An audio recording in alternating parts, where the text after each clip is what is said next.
സ്വിഗ്ഗിയിലും സൊമാറ്റോയിലും വലിയൊരു ചേഞ്ച് വരുന്നുണ്ട്. ഈ പ്ലാറ്റ്ഫോംസ് ഉപയോഗിച്ച് ഫുഡ് വാങ്ങുകയോ വിൽക്കുന്നവരോ അറിയാൻ വേണ്ടിയിട്ടാണ് ഈ വീഡിയോ. അല്ലാത്തൊരു വെറുതെ സമയം കളയണമെന്നില്ല, സ്വൈപ്പ് ചെയ്ത് പോവാം. ഇനി മുതൽ കസ്റ്റമറിന് സമ്മതമാണെങ്കിൽ അവരുടെ കോൺടാക്ട് നമ്പർ ഈ പറഞ്ഞ പ്ലാറ്റ്ഫോംസ് അതാത് റെസ്റ്റോറൻറ്റിലേക്ക് ഷെയർ ചെയ്യുന്നതായിരിക്കും. അമ്മയെ തല്ലിയാലും ഗാന്ധിയെ കൊന്നാലും രണ്ടഭിപ്രായമുള്ള നമ്മുടെ നാട്ടിൽ ഇതിനുകൊണ്ട് രണ്ടഭിപ്രായം. വലിയ അളവിലുള്ള പ്രൈവസി ഇഷ്യൂസ് ഉണ്ടാവും, മൊബൈൽ നമ്പർ ബേസ് ചെയ്ത് സ്കാം കൂടും, മാർക്കറ്റിംഗ് എന്നുള്ള പേരിൽ സ്പാം കൂടും. എന്തിനാ മൊബൈൽ നമ്പർ മാത്രം ആക്കണേ, റേഷൻ കാർഡിൻ്റെ കോപ്പികൾ അങ്ങോട്ട് അയച്ചു കൊടുക്കരുതോ? ഇതൊക്കെയാണ് ഇതിനെക്കുറിച്ചുള്ള മാർക്കറ്റിലുള്ള നെഗറ്റീവ് റിവ്യൂസ്.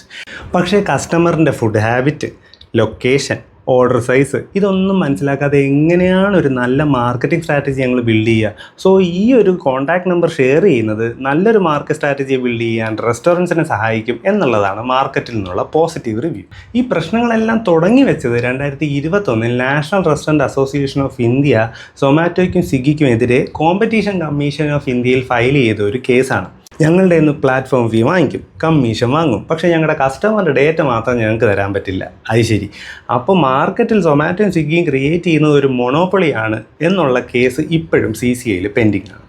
പക്ഷേ സൊമാറ്റോയും സ്വിഗ്ഗി ഇപ്പോൾ ഇങ്ങനെ ഒരു ഡിസിഷൻ എടുക്കാൻ നിർബന്ധിതമായ മെയിൻ റീസൺ റാപ്പിഡോടെ ഫുഡ് ഡെലിവറി ആപ്പ് റീസെൻ്റായിട്ട് അതാത് റെസ്റ്റോറൻറ്റുമായിട്ട് കസ്റ്റമേഴ്സിൻ്റെ ഡേറ്റ ഷെയർ ചെയ്യും എന്നുള്ളൊരു എഗ്രിമെൻറ്റ് സൈൻ ചെയ്യുകയുണ്ടായി. മാർക്കറ്റിൽ നിന്ന് ഇങ്ങനൊരു പ്രശ്നം കൂടെ ആയപ്പോൾ സൊമാറ്റോ തീരുമാനിച്ചു, കസ്റ്റമറിന് പോയുണ്ടെങ്കിൽ പിന്നെ ഞങ്ങൾക്കാണോ പോട്ടുപുല്ല് പ്രൈവസി. സോ ഇതിനെക്കുറിച്ചുള്ള നിങ്ങളുടെ അഭിപ്രായം കമൻറ്റ് ചെയ്യുക. ഇത് ഇൻഫർമേഷൻ ഉപകാരപ്പെടുമെന്ന് തോന്നുന്നവർക്ക് ഷെയർ ചെയ്യുക. കൊമേഴ്ഷ്യൽ അവയർനെസ് കോണ്ടന്റിന് വേണ്ടി FMK Basics ഫോളോ ചെയ്യുക. Thanks for watching.